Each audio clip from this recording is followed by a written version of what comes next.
Vai pro ponto 1. Aí no ponto 1, é um subtítulo, né? Quando o orgulho cede ao desespero. Então chegou um dos chefes da sinagoga, chamado Jairo, e vendo, prostrou-se aos pés de Jesus. E lhe pediu com insistência: minha filhinha está morrendo. Venha impor as mãos sobre ela para que seja salva e viva. Jesus foi com ele, só até essa parte. Antes da gente dar continuidade, a gente tem que entender o contexto. O contexto é o seguinte: a frasezinha, as palavras mais importantes: chefe da sinagoga. André, mas chefe é chefe. Eu tenho chefe no meu trabalho, eu tenho chefe não sei aonde, eu tenho um líder, eu tenho alguma coisa. Mas o chefe hoje é fixe, mesmo ele sendo rígido ou mais duro, ele é mais tranquilo. Esse chefe aqui tinha muito poder. Esse Jairo aqui, ele era muito respeitado na comunidade dele, mas muito respeitado. Ele supervisionava o culto. Ele é aquela pessoa que administrava o que entrava de oferta, de dízimo. Ela é aquela pessoa que escolhia o pregador. Ele é aquela pessoa que todo mundo conhecia e todo mundo tinha que ficar mais ou menos paparicando, como a gente fala no Brasil, assim, rindo das piadas sem graças dele. Mais ou menos isso.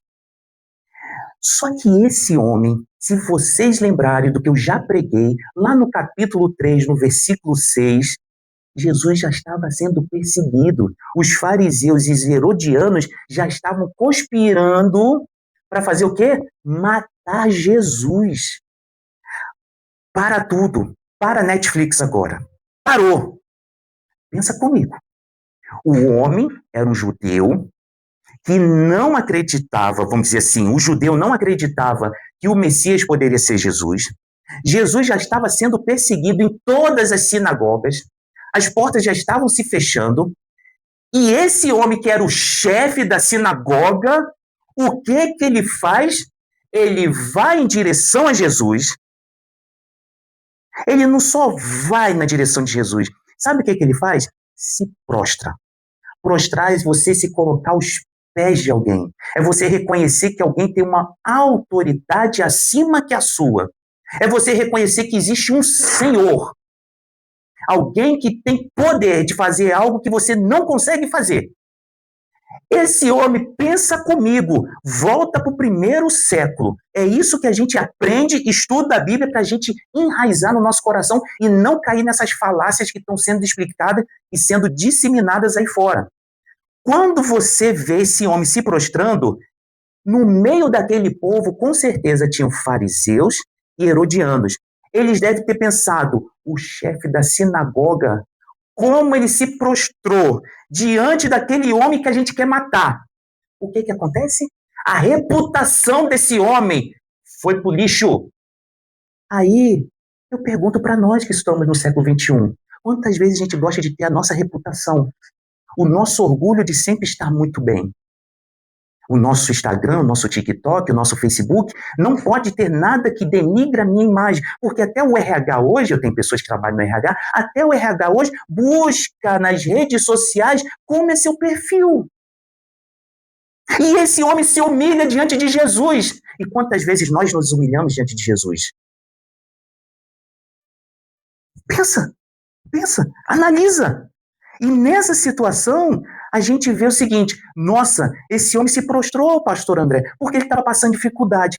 Olha que coisa interessante. E quantas vezes, quando a gente passa dificuldade, a gente reclama, a gente murmura, a gente até fala assim: Deus, por que está fazendo isso comigo? E aí, a gente tem que lembrar que, muitas vezes, as provações da vida, ela é um raio-x da nossa teologia. Teologia significa estudo de Deus. É você se aprofundar, conhecer esse Deus tão maravilhoso, principalmente na pessoa de Jesus Cristo. Então, é a nossa teologia. E muitas vezes, a gente acaba entendendo de uma forma errada, equivocada, achando que o nosso Deus é um Deus de barganha, de escambo. Quando eu aprendi na história do Brasil, lá quando eu estudei com 7, 8, 9, 10 anos, lá com a professora, que a gente chama de tia, aí ela falava assim, escambo é a troca de favores. Então, o jesuíta, aquela pessoa que foi na nau, no navio, ele entregava para o índio alguma coisa e o índio entregava para o Brasil. E muitas vezes a gente quer fazer a mesma coisa com Deus. É chamada barganha. Não é mais escambo, é barganha. Você só aceita quando tudo está fixe, quando o dedinho está no like, quando está tudo para cima. Mas quando tudo começa a girar o dedo para baixo, onde as dificuldades da vida, que é muito normal acontecer, onde o sumo de limão azedo aparece na nossa vida e não o sumo da laranja do Algarve, então você vai bebendo e você vai falando, nossa, tá descendo daqui bem amargo. Mas essa é a vida. Ninguém falou que a vida é fácil. E se alguém falar para você que a vida é fácil, olha, me desculpe, não vi ninguém tendo vida fácil aí. Meu irmão já deu até a risada. E é verdade.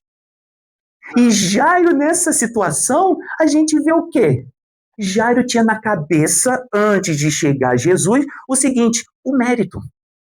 O mérito de ser chefe da sinagoga, um líder religioso, um grande conhecedor da Bíblia hebraica, uma pessoa da comunidade muito respeitada, uma pessoa que dava seu dízimo, a sua oferta, uma pessoa que tinha mérito. Mérito. Só que ele vê o seguinte, só que agora o meu mérito não tá legal. Eu preciso de algo mais. E aí tem uma frase do reverendo, ou pastor Augusto Nicodemos, que ele fala assim, aprendi que a fé não é ausência da dúvida ou ausência da dor. Isso acontece. Isso é normal no cristão e no não cristão também. É continuar andando com Jesus, mesmo quando não entendemos o que ele está fazendo. Então, a gente tem que pensar, tem alguém acima de nós. E a gente já tem esse spoiler. A gente já tem na Bíblia o que está escrito.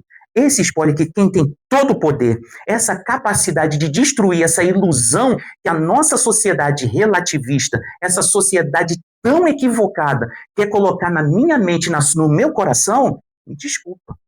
A gente já sabe que é Jesus. Jesus tem esse poder. Então, Jairo, ele cai aos pés de Jesus. Ele cai aos pés de Jesus no desespero. Mas esse desespero, que muitas vezes a nossa sociedade fala assim, você não pode mostrar fraqueza. Você tem que ser forte. Você tem que ser, e não é forte de você ir no ginásio e fazer força, não. Você tem que ser forte porque você não pode chorar, você não pode mostrar fraqueza. Porque se você mostrar fraqueza, vem as pessoas como um trator e passa por cima de você. Só que nessa situação, o que a sociedade poderia, a comunidade poderia fazer alguma coisa por ele? Nada. Mas ele reconheceu que a fraqueza dele era o começo da bênção, da graça, do amor, da misericórdia, do próprio Deus encarnado, que é Jesus Cristo. Então ele viu o seguinte, eu não tenho mais controle e poder, mas eu sei em quem eu posso pedir socorro, em quem é o meu refúgio, quem é aquele que pode trazer a esperança que eu não tenho mais. E aí ele tomou a decisão certa, mesmo indo contra tudo que a sociedade e principalmente a sua comunidade religiosa ia falar. E aí no nosso TPC, na nossa aplicação prática, a gente vê assim, o orgulho. Aí você vai falar assim, o que é orgulho, pastor André? Orgulho é algo que você se acha, de uma forma bem simples, você acha melhor que todos os outros. Às vezes você pode falar assim, não, mas eu tenho um orgulho saudável, como se orgulho fosse saudável. Mas tudo bem, eu vou aceitar seu argumento. Aí você fala assim, nossa, estou orgulhoso de ter feito um bom trabalho hoje. Você já deve ter falado isso, porque tem gente rindo. É verdade. Às vezes você fala, não fala verbalizando para os outros, por quê? Orgulho não é bom. Orgulho só mostra a nossa prepotência. E aí você, de repente, vai falar assim, vai mudar a palavra de orgulho para estou feliz porque fiz um bom trabalho hoje. Mas dentro de você, o seu coração está jubilando, porque você é muito bom no que faz. Isso é orgulho.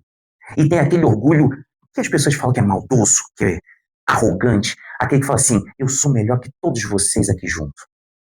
Eu tenho muito conhecimento. E aí a gente vai vendo assim, que o orgulho, ele só destrói a gente, independente se é saudável ou se ele é negativo. Então a gente tem que fazer a pergunta, existe algum orgulho na sua vida? Se existe algum tipo de autossuficiência, algum tipo de coloração da sua imagem nas redes sociais, ou até no seu trabalho, na sua família, ou seja onde for, você quer ter o controle das coisas. Aí a pergunta, isso está custando muito caro para você se colocar nos pés de Jesus? Se está, olha, reveja tudo que você tem aprendido, tudo que você está se colocando diante de Jesus e tudo que você fala, Jesus, o Senhor é meu Senhor e Salvador. Tome cuidado. E aí a gente vai para o ponto 2.